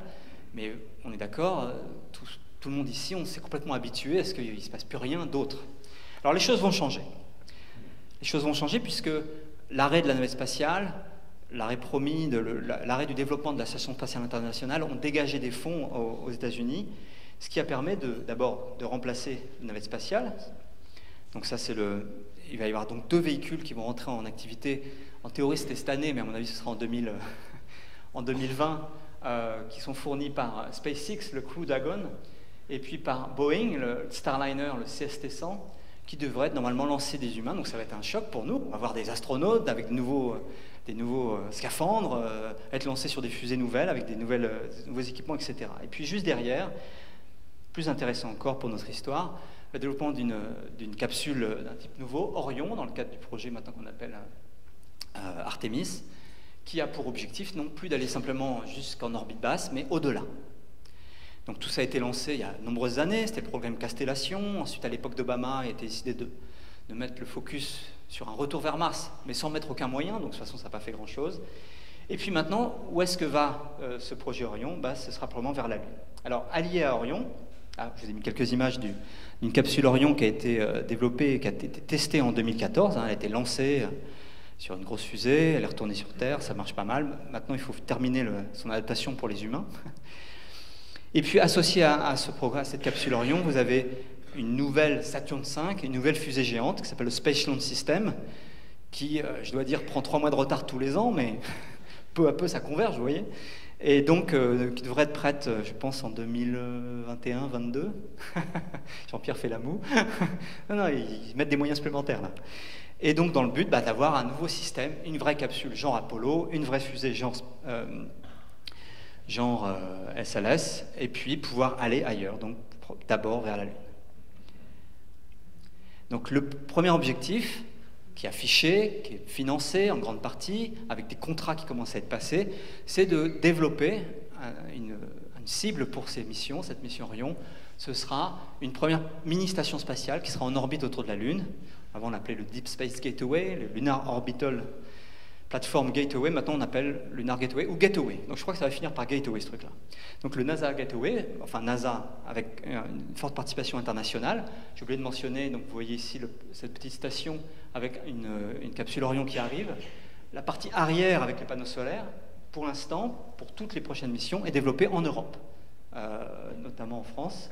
Donc c'est le module de service de la capsule Orion avec une forte participation européenne dans le même genre de partenariat que ce qu'on a sur la Station spatiale internationale. À peu près les mêmes partenaires, les Russes, les Japonais, les Européens.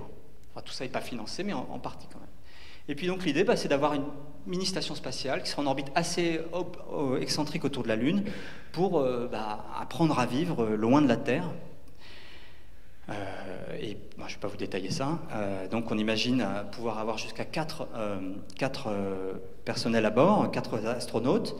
Dans la capsule Orion, il y a à peu près 4 places quand elle va loin. Elle peut aussi amener des astronautes, c'est jusqu'à 7 astronautes à la Station spatiale internationale. Et puis donc, voilà ce qui est financé, ce qui est vraiment dans les cartons, ce sur quoi travaille la NASA. Et puis on avait en tête qu'une fois qu'on serait bien installé en orbite autour de la Lune, on pourrait redescendre à la surface avec comme objectif, un objectif auquel personne ne croyait à la NASA, d'avoir un astronaute qui reste sur la Lune à nouveau à la surface en 2028. C'était le projet, jusqu'à ce qu'il y ait un événement, quand on est intéressé au fonctionnement de la NASA et du Congrès et de la Maison-Blanche, un peu hallucinant. En mars 2019, autour de ce qu'on appelle le Space Council aux États-Unis, le vice-président américain Mike Pence a annoncé que par tous les moyens, désormais, il fallait que la NASA envoie une astronaute sur la Lune en 2024. Et là, tous mes collègues ont fait « Oh, what? C'est impossible !» Bref, mais il insiste très fort, et c'est devenu maintenant, officiellement, le projet de la NASA, de mettre un astronaute dès 2024. Donc à peine le Gateway sera prêt, il faudra aussi qu'il y ait un atterrisseur qui soit prêt. Vous voyez, c'est quand même ambitieux de faire ça. Et puis une astronaute, à votre avis c'est une femme, c'est une femme ça, qui ira se promener, donc un retour extrêmement accéléré. Au niveau technique, personne n'y croit, mais la motivation est forte. C'était tellement improvisé que ce n'était pas prévu dans le budget de cette année. Alors la NASA a rallongé, ils ont rajouté 1,2 milliard. C'est pas du tout suffisant. Donc on verra tout de suite si, par exemple, la NASA, la Maison Blanche, excusez-moi, puis le Congrès a confirmé. Si on rajoute 5 milliards l'année prochaine, alors oui, peut-être que ce sera faisable, sachant que le budget de la NASA total, c'est 20 milliards à peu près, grosso modo, par an. Alors parallèlement, je ne peux pas m'empêcher de mentionner le fait que SpaceX, dans son coin, sans pour l'instant un vrai financement, développe aussi une fusée gigantesque, qu'on a appelé longtemps le BFR, officiellement pour Big Falcon Rocket, officieusement le Big Fucking Rocket. Et maintenant, le nom a changé. C'est devenu, avec la partie Super Heavy en dessous, et au-dessus, le Starship. Donc c'est ce projet gigantesque qui est vraiment en développement, qui est vraiment en test, un truc qui fait 9 mètres de diamètre. Si tout Internet ne parle que de ça, vous pouvez regarder, il y a des forums entiers, des gens que... Personne ne s'intéresse au Space Launch System à droite. Saturn 5 quand même cette année, c'était l'année, mais tout le monde parle de ça. Alors c'est pas financé vraiment, mais SpaceX va à un moment donné dire à la NASA, moi j'ai développé ça, vous me donnez tant, je vous fais une fusée énorme qui sera plus performante, ou presque aussi performante que le Space Launch System, en termes de masse qu'on peut mettre en orbite basse, sauf que là, vous avez un espace énorme pour les astronautes, et puis ce que souhaite faire SpaceX, pour compenser le fait que finalement on ne peut mettre que 100 tonnes en orbite basse, finalement un peu moins presque que le Space Launch System, c'est de pouvoir remettre du carburant, le refueling, une fois en orbite pour aller vers Mars, vers la Lune, où vous voulez. Donc c'est un projet vraiment très très populaire dans la communauté des space fans, des fans de l'espace. Et puis d'autant plus que plus ça va, plus c'est joli, parce qu'au début ça devait être en carbone, et maintenant c'est en acier. Donc les images absolument éblouissantes. C'est une énorme fusée, tout en acier, qui doit être lancée. Faudra quand même un financement à un moment donné. Je vois mal SpaceX pouvoir développer ça tout seul jusqu'au bout. On verra. Bon, pour l'instant, je vous ai parlé que de la Lune. Alors, qu'en est-il des hommes sur Mars? Allez, quelques minutes encore. Ouais, je vais aller très vite. Alors, c'était vraiment l'objectif à l'époque d'Obama, sauf qu'il n'y avait pas de moyens. Obama avait dit d'aller sur la Lune, on a déjà été, c'est pas la peine d'y retourner.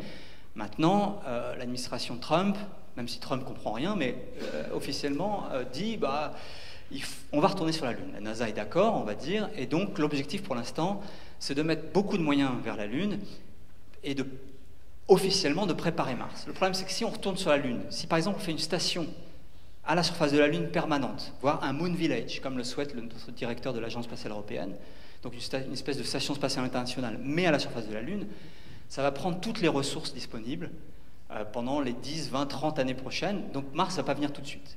Néanmoins, le propos officiel à la NASA, c'est de dire qu'on va juste un peu sur la Lune pour s'entraîner, pour aller sur Mars, donc Mars, c'est le vrai objectif. Alors, je vais aller dans les détails ensuite, mais à ce stade, souvent, on va poser la question, est-ce qu'on peut vraiment aller sur Mars? Est-ce qu'on a la technologie actuellement pour aller sur Mars? Personnellement, je pense que oui. C'est quand même beaucoup plus facile de prévoir d'aller sur Mars maintenant que de prévoir d'aller sur la Lune en 1962. Donc, on a la technologie, mais il y a du développement. Donc, le premier challenge, alors, quelques mots quand même. Aller vers Mars, c'est quand même très ambitieux. Pourquoi c'est très ambitieux? Parce qu'il faut, voilà, typiquement, un des scénarios, il y en a de multiples scénarios pour aller vers Mars, mais on imagine par exemple 4 lancements de la Space Launch System pour faire un cargo qui va amener plein de matériel sur Mars pour pouvoir en repartir. Ensuite, 2 ans plus tard, on peut lancer vers Mars que tous les 2 ans, tous les 26 mois.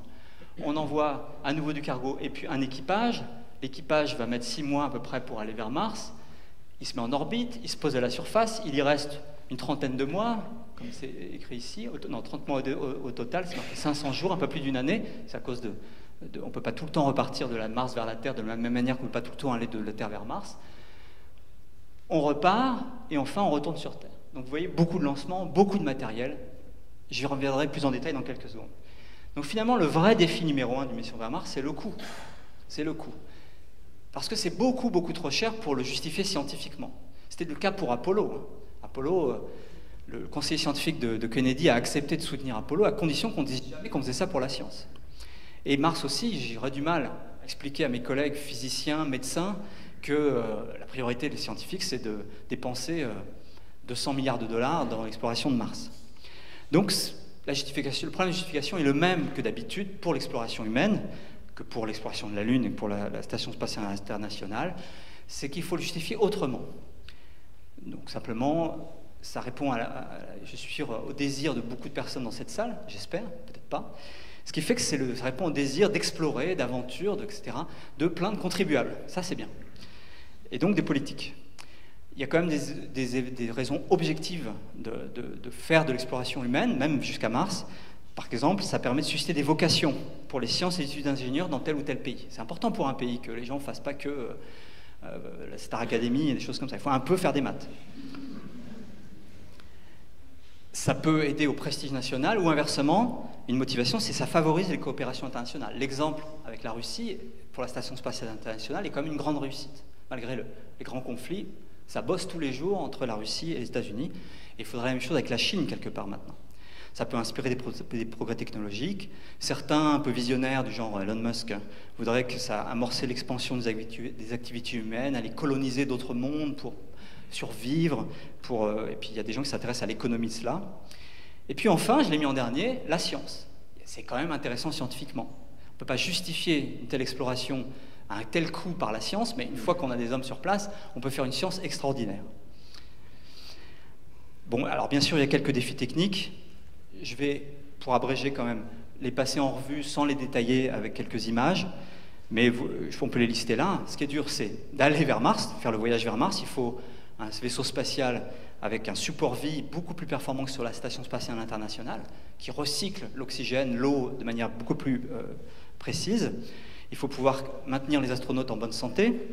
Il faut pouvoir atterrir sur Mars. Une fois sur Mars, il faut pouvoir vivre et pour pouvoir repartir. Il faut une fusée là, sur place. Donc un vaisseau spatial, ça ne peut pas être juste la capsule Orion. Il faut plus de place. Donc là, j'avais prévu tout un propos pour vous résumer des choses, en particulier tous les concepts qui sont en développement pour agrandir, finalement compléter la capsule Orion avec un habitat spatial. On développe en particulier des structures gonflables. Vous savez peut-être que sur la Station spatiale internationale, il y a toute une partie qui est gonflable, qui a été fournie par Bigelow. Vous voyez le développement de ces structures, gonflables enfin, en kit, quoi, enfin démontables. Alors régulièrement, les astronautes ouvrent la trappe, elle est quand même fermée. Puis ils vont voir s'il n'y a pas une météorite qui a percé, mais non, ça tient le coup. Donc voilà, vous avez Jeff Williams qui a fait la première fois est rentré là-dedans. Pareil, ça sentait pas très bon, mais ça marchait quand même. Il faut se protéger des radiations, j'aurais pas le temps de trop développer l'affaire. Et il faut se maintenir en forme. Puisque quand on fait un voyage de 6 mois en apesanteur, comme vous le savez, c'est pas facile. Donc sur la Station spatiale internationale, les astronautes passent 2 voire 3 heures par jour à faire du sport, avec différentes machines qui sont assez grosses, donc il faudra les miniaturiser, parce qu'on ne peut pas mettre ça sur un... Bon, c'est accéléré, hein.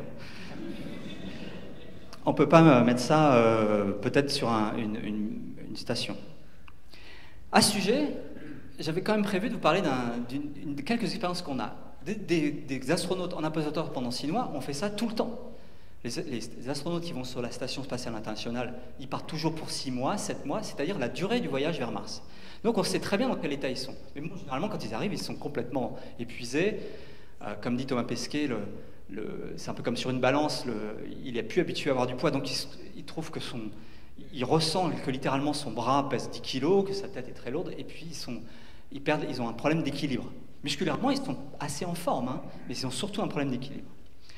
Alors il y a quand même un exemple qui est intéressant, c'est qu'il y a quelques années, la 6e expédition, donc c'est vraiment au début de la Station spatiale internationale, avec notamment un astronaute que j'ai pu rencontrer qui s'appelle Don Petit. Ils étaient partis en navette spatiale, ils devaient rentrer en navette spatiale. Columbia a explosé au retour, donc ils n'avaient plus d'autre choix que de rentrer en Soyouz. Donc sans vrai entraînement, il a rentré en Soyouz, et pas de chance, ce Soyouz, ce modèle TMA, n'a pas fonctionné comme il faut. Résultat, ils ont fait une rentrée directe, non contrôlée, ils se sont pris 9G, et ils sont atterris à plusieurs centaines de kilomètres du point prévu.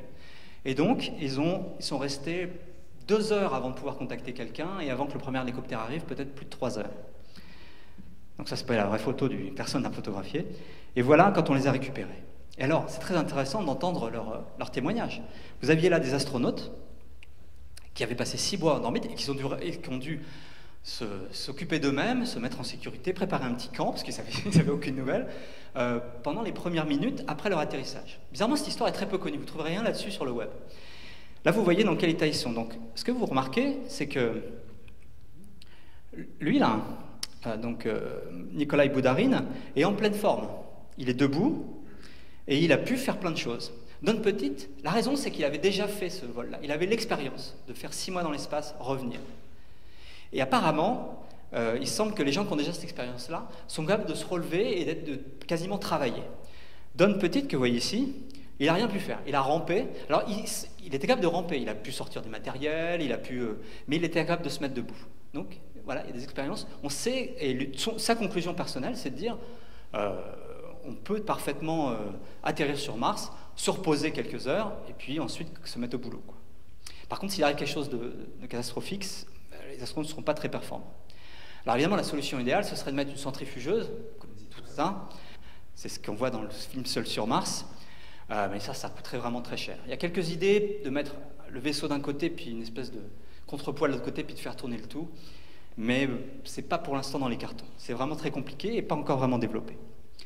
Alors d'autant plus que Seul sur Mars, vous avez un vaisseau spatial gigantesque. Si vous vous souvenez, il y a une immense salle de gym, alors qu'ils ont la pesanteur. C'est vraiment... Enfin, tout ça pour dire que cet immense espace qu'ils utilisent dans ce vaisseau spatial dans Seul sur Mars, je voulais m'en servir pour mentionner qu'on parle souvent de problèmes psychologiques, le fait d'être en isolement aussi longtemps, mais beaucoup d'astronautes, pas tous, hein, et beaucoup pensent que c'est pas si embêtant que ça. Je vais pas retourner plus loin. Alors, je vais passer maintenant très en revue. Le problème qui reste, c'est qu'il faut atterrir sur Mars. On s'est posé une tonne, hein, avec Curiosity, je vais pas vous montrer le film. Le problème, c'est qu'on a atteint les limites. Avec juste un bouclier et un parachute, on ne peut pas mettre plus d'une tonne sur Mars, l'atmosphère ne freine pas assez. Il faut un plus gros bouclier ou des rétrofusées. Alors des plus gros boucliers, c'est difficile à faire. L'idée, c'est de faire des boucliers gonflables. Et c'est en développement, ça a été testé, ça marche très bien. Et donc c'est pour ça que sur beaucoup d'images, un peu de fiction d'atterrissage sur Mars, vous voyez dans le vaisseau spatial protégé par un bouclier gonflable gigantesque comme celui-là. L'autre astuce, c'est ce que propose toujours Elon Musk. SpaceX n'est pas fan du tout de parachute, même sur Terre, il ne voulait pas mettre de parachute. C'est d'allumer des rétrofusées une fois qu'on est rentré dans l'atmosphère, et puis on se pose à condition d'emmener beaucoup de carburant. Et on peut aussi faire ça. Après, il faut vivre sur Mars, il y a plein de problèmes avec la poussière, il faut un scaphandre performant. Le scaphandre lunaire est vraiment trop lourd, et le scaphandre des sorties extravéhiculaires sur les ISS est vraiment beaucoup trop lourd. Et puis enfin, il faut revenir, et là c'est tout un défi, je suis sûr que vous le savez, mais le grand secret pour revenir, c'est de fabriquer le carburant sur place, en utilisant le CO2, en faisant des réactions chimiques avec de l'énergie pour faire du méthane, de l'oxygène, et hop, on a du moteur, un carburant fusée. Alors, personnellement, vous voyez toutes ces difficultés, si vous regardez bien ma liste, ce qui est dur, c'est de se descendre sur Mars, vivre sur Mars, redécoller. Ce qui est beaucoup plus facile, ce serait juste de faire la partie voyage vers Mars, mise en orbite, retour. Et moi, je suis un très fort avocat d'une première mission qui se contenterait d'aller en orbite autour de Mars. Alors, quel est l'intérêt? D'abord, c'est une aventure extraordinaire. Et puis, on peut faire des choses. Par exemple, alors, il y a des rapports qui ont été rédigés sur ce sujet. On peut, par exemple, aller accoster les lunes de Mars. C'est comme une aventure extraordinaire d'exploration, comme Phobos et Deimos. Et on peut aussi faire quelque chose qu'on rêve de faire, c'est commander les robots qui sont très performants, mais en temps réel. Actuellement, quand les robots sont sur Mars, souvent le signal radio met 10 jusqu'à 20 minutes aller, 20 minutes retour, on ne peut rien commander en temps réel. Résultat, des fois on met 3 jours pour faire le tour d'un caillou, enfin c'est terrifiant. Vraiment, c'est très très lent, hein, les robots. Et là, en temps réel, ce serait formidable avec les progrès de la robotique, on pourrait avoir une espèce d'avatar à la surface. Et il se trouve que c'est quelque chose qui est vraiment dans les cartons. Et c'est un sujet important de travail sur la Station spatiale internationale, la commande de robots depuis l'orbite. Là, vous voyez des tests qui sont faits avec ce petit robot bleu là, qui est à l'ESTEC, donc au centre spatial de l'Agence spatiale européenne en Hollande. Et donc c'est piloté par Andreas Morgenson, qui était un pilote. Et puis même Thomas Pesquet a travaillé sur la commande avec joystick, avec retour de force. C'était l'expérience Aptix 2, donc vous voyez notre Thomas favori. Qui travaille justement à cette commande à distance de robots. C'est vraiment l'avenir et on pourrait faire ça depuis l'orbite de Mars en temps réel. Une vraie exploration formidable. Donc je vais conclure là-dessus. Une mission comme ça, juste en orbite retour, ça évoque Apollo 8. Et Apollo 8, je crois que c'était une mission extraordinaire. Donc je termine avec cette image. Et c'est la fin.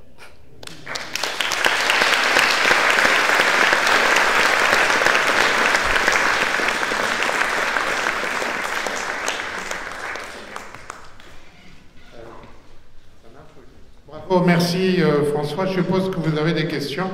Moi, j'ai un commentaire. Attendez, je vais rallumer un peu la lumière, là. Alors, moi, si je ne me trompe pas de bouton... Ouais, c'est ça, bravo. Le voyage vers Mars, en fait, tu as un peu occulté. Tu sais que je suis physicien nucléaire de formation. Les radiations, c'est quand même un sacré problème. La plupart des gens vont arriver un peu flagadades. Il faut qu'on trouve un truc. Attends, je termine mon truc. Je me demande si la solution, c'est pas un saut technologique dans la propulsion pour aller vers Mars. C'est-à-dire diminuer les radiations, ça veut dire diminuer le temps pour aller vers Mars. Donc le problème qui est exposé là, c'est qu'effectivement, lorsqu'on n'est plus protégé par la ceinture de Von Allen en orbite basse comme dans la Station spatiale internationale, on peut recevoir des particules énergétiques, notamment venues du Soleil ou le rayonnement cosmique. Cosmique, oui. Et qui se peut, effectivement, quand il y a vraiment des éruptions solaires, carrément créer des brûlures et tuer les astronautes en quelques heures, oui. Ou sinon créer des cancers à long terme. Alors, on a mesuré en détail ces radiations. Le problème, c'est qu'on a mesuré, mais on ne sait pas exactement, parce qu'il n'y a pas tant de radiations que ça, mais il y en a beaucoup d'énergétiques, et on ne sait pas tellement comment tester ça sur le cerveau humain, etc. Bon, là, il y a un vrai débat. Oui, il paraît qu'on perd un petit peu la mémoire. Alors, il y a des problèmes... alors, un des grands sujets, c'est que on a peur... Alors, on a peur déjà que les gens meurent par brûlure, on va dire... donc là, il faut se protéger derrière des réservoirs d'eau, voire des réservoirs d'hydrogène, c'est faisable. On a peur que le risque de cancer augmente énormément. Ouais. Des gens sont prêts à prendre ce risque. Et puis, tu as raison, ce qui est à la mode en ce moment, je dirais à la mode parce que c'est un sujet on parlait peu il y a quelques années, c'est la diminution des facultés cognitives. Voilà ce qui est le jargon qui est utilisé. Enfin, je suppose qu'il y aura toujours des gens qui seront prêts à y aller. Non, mais ce qu'on a peur maintenant, littéralement, dans les dernières conférences que j'ai vues sur le sujet, c'est que les astronautes deviennent idiots et ils se disputent. Ils s'entretuent. D'accord. Bon, je pense qu'on va progresser, et ne serait-ce qu'avec la station, le Gateway autour de la Lune, on va apprendre des choses. Oui, mais c'est une vraie question en suspens. C'est-à-dire qu'on peut littéralement trouver des biologistes, physiciens nucléaires qui sont absolument convaincus qu'il n'y a aucun problème, et d'autres qui sont absolument convaincus que ce sera impossible d'y aller si on met plus d'un mois pour y aller, quoi. Donc il y a un vrai débat et il n'est pas tranché. Ok. Vous avez des questions? Tu peux peut-être, pendant que je passe le micro à mon ami Jean-Claude, nous dire quelque chose sur le parachute de Mars, de ExoMars 2020? Est-ce que ça s'est amélioré ou non, on est sûr qu'on part? Attendez, faut pas que je dise de bêtises, mais non, on n'est pas sûr qu'on part. Il y a des problèmes dans les tests qui ont été détectés. On a un nombre, est-ce que j'ai le droit de dire ça? Oui. On a un nombre limité de parachutes sous le coude, en réserve, on ne peut pas en faire d'autres. On a très envie de partir en 2020. Repousser le lancement en 2022 serait catastrophique. Et donc on est dans une situation très très désagréable où on a envie de prendre un risque pour des mauvaises raisons. Mais pour l'instant, lancement en 2020. Ok. Question. Oh bon, merci beaucoup là pour votre exposé. Il y a une espèce de paradoxe, puis on ne me donne jamais la réponse, alors je vais vous le poser. La Terre et Mars sont nés à peu près en même temps du même disque d'accrétion autour du Soleil. Bon, il y a à peu près 4 milliards d'années. Oui. On sait que Mars très rapidement a perdu son magnétisme, il a perdu son atmosphère, il a perdu beaucoup d'eau. Enfin, bon, donc 1 milliard d'années après sa naissance, c'était terminé. On sait que la vie n'a pu apparaître que pendant ce premier milliard, et encore au début ça devait être un peu chaud. Bon. Le problème c'est que sur Mars, dans ce premier milliard après sa naissance, il y avait une tectonique des plaques, donc on ne trouvera rien de la vie, sauf à 350 km sous la surface. On ne peut pas trouver quand il y a une tectonique des plaques, je suis les cours de Romanovitch, c'est terminé, ça s'enfonce sur Terre, on ne peut pas remonter très loin parce que la tectonique des plaques a effacé la surface d'il y a 2 ou 3 milliards d'années. Il n'y a que 5 points sur le globe où il n'y a pas eu de tectonique des plaques. Comment fait-on pour aller chercher la vie alors qu'on sait que si jamais cette vie a eu lieu, c'est à 350 km sous la surface c'est pas à 2 mètres, hein, et a fortiori à 5 mètres. Alors, une réponse assez rapide. En fait, on ne sait pas du tout s'il y a eu de la tectonique des plaques, on ne le pense pas. Ça a été évoqué à une époque quand on regardait les champs magnétiques, mais c'est tout à fait réfuté, je pense. Et puis surtout, qu'il y ait eu la tectonique des plaques ou pas, ce que l'on sait, c'est qu'on a actuellement la moitié de la surface de Mars qui date de cette époque, qui est couverte de lits de rivières et de lacs. Et donc, si la vie est apparue, elle était dans ces lacs. Donc, on a absolument accès aux sédiments dans lesquels les traces de vie, enfin, on a accès au reste des lacs dans lesquels la vie a pu se développer. Rien n'a été enterré. Peut-être que ce qui était, je ne sais pas, imaginons qu'il y ait eu une tectonique des plaques très active il y a 4,3 milliards d'années. D'accord, cette époque-là, tout a été enterré. Mais c'est pas grave. Ce qu'on sait, c'est que ce qui était présent il y a 3,8 milliards d'années, 3,5 milliards d'années, les lacs et les rivières sont encore là, tous les sédiments sont là, il n'y a qu'à regarder. Donc, il n'y a pas de paradoxe. Voilà. Oui, bonsoir. Donc, merci pour l'exposé qui était vraiment génial. Et vous ne portez pas toujours la poisse parce que PowerPoint a bien fonctionné ce soir. Donc... Bon, moi j'ai une question, je voulais savoir, est-ce que ce ne serait pas plus simple de mettre donc une station en orbite et faire descendre les gens un petit peu comme on ferait sur Terre, hein, depuis cette orbite à Mars, et puis revenir, ce qui fait qu'il n'y aura pas tout ce matériel à emmener et tout ça. Enfin, je ne sais pas si ma question est claire, mais... Non, mais c'est bien ce qui est prévu. C'est bien ce qui est prévu, puisque effectivement, le vaisseau principal... qui est envisagé de ce type-là. Hein. Là, je vous montre le modèle Lockheed Martin. Non, c'est celui-là. Vous pouvez regarder, hein, il y a des documents sans fin là-dessus. Je vais y arriver. Voilà, celui-là. Oh, je vous le mets en détail. Comment dire celui-là reste en orbite. Donc, ce qui descend à la surface, c'est juste une petite capsule. Et à la surface, par contre, on a installé préalablement, automatiquement, des habitats et une fusée surtout, qui a rempli ses réservoirs avant que les astronautes arrivent. Donc l'essentiel reste en orbite, bien sûr. Donc il faut une fusée pour redécoller, mais cette fusée, elle va juste se contenter de mettre les astronautes en orbite basse pour rejoindre ce vaisseau qui va rallumer ses moteurs et rentrer sur Terre. Donc c'est exactement comme vous l'évoquez. D'accord, merci. Encore bravo pour bravo pour cet exposé de cette passionnante aventure. Et j'ai une question qui est vraiment toute bête et toute naïve, hein, je ne suis pas un spécialiste. À propos des sismomètres, est-ce qu'avec un seul sismomètre, on a suffisamment d'informations précises, de qualité, ou est-ce qu'il ne faudrait pas plus, enfin je dirais au moins 3 ou 4, je ne sais pas, voilà. Merci. C'est une très bonne question que les plus grands spécialistes posent, surtout qu'on a longtemps, avec Philippe Lénonet, expliqué qu'il fallait absolument 3 sismomètres sur Mars pour faire du boulot, et c'était des projets qu'on a eus dans le passé. Néanmoins, c'est assez fascinant tout ce qu'on peut faire avec un seul sismomètre. La sismologie est une science très mûre, avec des outils incroyables, et en particulier, on arrive à apprendre beaucoup de choses avec un seul sismomètre. Un exemple, par exemple, si on a un séisme suffisamment fort, on va recevoir les ondes venues une première fois d'un premier séisme, mais les ondes qui sont parties dans l'autre sens, les ondes de surface, vont arriver de l'autre côté. Puis parfois, elles vont faire en plus. Et ce faisant, on va faire un sondage assez complet avec un seul sismomètre. Donc ce serait bien mieux d'en avoir 3, par exemple, pour faire de la triangulation et un sondage très complet 3D.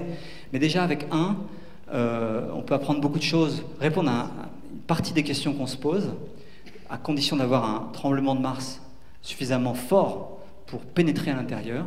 Et puis, l'idée aussi, c'était de tester s'il y avait des tremblements de Mars, si ça avait du sens, pour peut-être, dans quelques années, mettre un réseau de sismomètres et faire progresser cette science. Mais c'était une bonne première étape d'en avoir un déjà. Mais c'est une très bonne question. Il y a encore une question là. Oui, parmi les échecs qu'on ne vous impute pas. Il y en a un qui m'a étonné, c'est la fois où, à la suite de vibrations, etc., l'engin s'est retrouvé complètement de travers et a cru, avec ses mesures radar, etc., qu'il était en dessous du sol ou dans une position bizarre. Je suis étonné qu'il n'y ait pas eu dans le programme de descente un test de vraisemblance, disons, puisqu'il était encore beaucoup trop haut pour se trouver dans la chronologie, dans une position de ce genre-là. Donc il me paraît très logique d'avoir prévu que de temps en temps, il y ait une correction d'assiette pour, disons, être sûr que ce n'est pas à la suite d'une mesure perturbée de ce genre-là qui décide de larguer le parachute, etc. Alors que s'il y avait eu quelqu'un à bord, si j'ose dire, heureusement qu'il n'y en avait pas d'ailleurs, il aurait pu se dire non, c'est pas encore le moment parce que on ne doit pas en être là. On ne descend pas en marche du train tant qu'il n'est pas arrêté, en quelque sorte. Ah, bien sûr. Je ne peux pas répondre à autre chose. Évidemment, il aurait fallu que... c'était une erreur. C'était une erreur. C'était une partie du programme, je veux dire, de gestion temps réel qui était pas comme il faut. Il aurait fallu prévoir, envisager, dans la conception du logiciel de bord, ce cas-là et faire en sorte que... Le spatial, il faut toujours être complètement paranoïaque. Je suppose qu'il y a des gyroscopes ou des instruments de ce genre-là qui permettent de connaître l'attitude, même si elle n'est pas bonne, au moins la connaître. Ah non, mais c'est ces instruments-là qu'on dysfonctionné. Donc, non, le gyroscope, lui, c'est le gyroscope qui a dysfonctionné et qui a donc transmis de mauvaises informations. Mais il aurait fallu d'abord le tester sur Terre, même si le modèle était livré avec certaines caractéristiques. Il aurait fallu vérifier qu'il comportait exactement le prévu. Il n'y a pas eu le temps. C'est difficile de tout faire. Les moyens, même si ça coûte cher, les moyens ne sont pas illimités. Et puis d'autre part, il aurait fallu être dans un mode de ce qu'on appelle what if, être toujours à imaginer toutes les catastrophes possibles. Pour ceux qui sont ingénieurs ici, ils faisaient le contrôle qualité avec l'arbre des pannes possibles, etc. Ça n'a pas été parfait et paf, on paye sa cash tout de suite. Est-ce qu'il y a d'autres questions? Oui, allez, une dernière, là, monsieur au centre. Voilà. Faites passer le micro.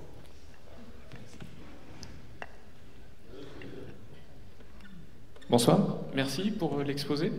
Dans la continuité de l'histoire des sismomètres, est-ce qu'on peut imaginer que la mission, là où il y a un petit hélico, il pourrait aller en poser d'autres? Pourrait aller poser d'autres petits sismomètres plus ridicules, mais des micro-sismomètres? Non, parce que les micro-sismomètres, ça marche pas. Il faut quand même... il faut une sensibilité assez extraordinaire, en fait, pour pouvoir faire des bonnes mesures. Il faut être protégé. Et c'est ça que le développement de la mission InSight, avec le sismomètre, nous a vraiment appris, c'est que si on veut une sensibilité suffisante pour faire cette science, il faut un engin d'une précision incroyable. Donc le concept du micro-sismomètre, ça mesure à quoi? Les vents. Le micro-sismomètre sera secoué par les vents et puis il ne mesurera rien d'autre. Le VBB là sur InSight, donc le VBB c'est la fraction de frictionnel, mesure des accélérations qui sont de l'ordre de la gravité qu'exerce Jean-Pierre sur moi. Hein. C'est 10 moins. Bon, c'est pas nul. Mais j'ai choisi Jean-Pierre. Avec... Oui. Mais enfin, c'est des mouvements qui sont une fraction de noyau. Enfin, c'est incroyable la sensibilité de cet engin, quoi. Donc, c'est pas facile de faire de micro-sismomètres. Mais c'est une bonne idée. Merci. On a eu dans le passé l'idée de mettre des réseaux de sismomètres qu'on larguerait comme ça, etc. Mais on se rend compte que ce serait naïf, ce serait trop dur d'avoir cette sensibilité. Mais pourquoi pas? Écoutez, je crois qu'on va arrêter là. On remercie François. Bravo. 2020, ça sera vraiment l'année martienne. Donc je pense que fin 2020, plutôt 2021, il reviendra nous parler des résultats. Donc je vous souhaite un bon retour et peut-être donc au 9 octobre pour la prochaine conférence. Bonne soirée à tous. Merci.